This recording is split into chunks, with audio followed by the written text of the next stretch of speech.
Puisqu'on parle de théâtre, il s'agit bien d'un spectacle. Je pense qu'il faut se demander ce que c'est que cet objet particulier. Un spectacle, c'est un acte. C'est une œuvre qu'on pose, qui demande du temps, de la préparation, qui demande un projet.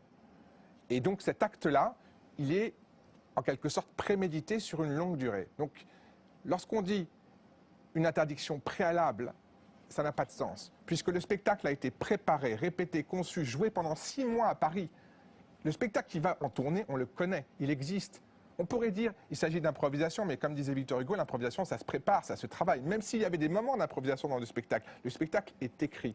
Non seulement il existe avec une certaine identité, et même maintenant une certaine notoriété. C'est-à-dire que si maintenant, par exemple, je donnais tourner son spectacle, Le Mur, et enlever la phrase « Les chambres à gaz, dommage », et simplement me disais « dommage », la résonance serait telle, parce que le pouvoir du théâtre est tel, que les 4000 personnes en face entendraient parfaitement ce qui n'a pas été dit. Donc effectivement, à partir de là, et parce qu'il y a ce rapport de présence au théâtre qui fait que ce n'est pas simplement un livre, si le texte était publié, s'il existait comme une chose, on pourrait dire « ah voilà, je le juge, je le condamne ».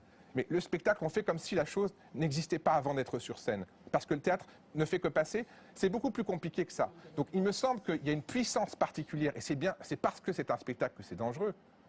C'est parce que ça fait 25 siècles que le théâtre est dangereux, que Dieudonné est dangereux. Parce que les gens qui y vont viennent aussi voir un spectacle. Certains viennent pour une partie de meeting politique. Certains viennent parce qu'effectivement, ils sont gagnés à ces idées-là. Des idées qui sont absolument, vous avez raison Jean-François Kahn, clairement antisémites. Quand on dit que le showbiz va finir en savonnette, pardon, quand on fait l'apologie de crimes contre l'humanité, qu'est-ce que ça signifie? Ça n'est même pas simplement de l'antisémitisme, c'est l'éloge d'un crime contre l'humanité. C'est donc que ça va bien au-delà. Et je pense que la liberté d'expression ne va pas jusqu'à la liberté d'extermination. Je pense qu'à un moment, il y a une limite à la chose, qu'il y a des abus par rapport à des libertés, et qu'en l'occurrence, cet objet spectacle-là, il est dangereux. Et il est dangereux, vous avez aussi raison, dans le sens que des gens qui viennent le voir ne sont pas simplement des gens à qui à la cause, mais certains, et j'en ai vu, moi, dans des adolescents, qui disent « mais c'est drôle, Dieudonné ». Mais bien sûr que c'est drôle.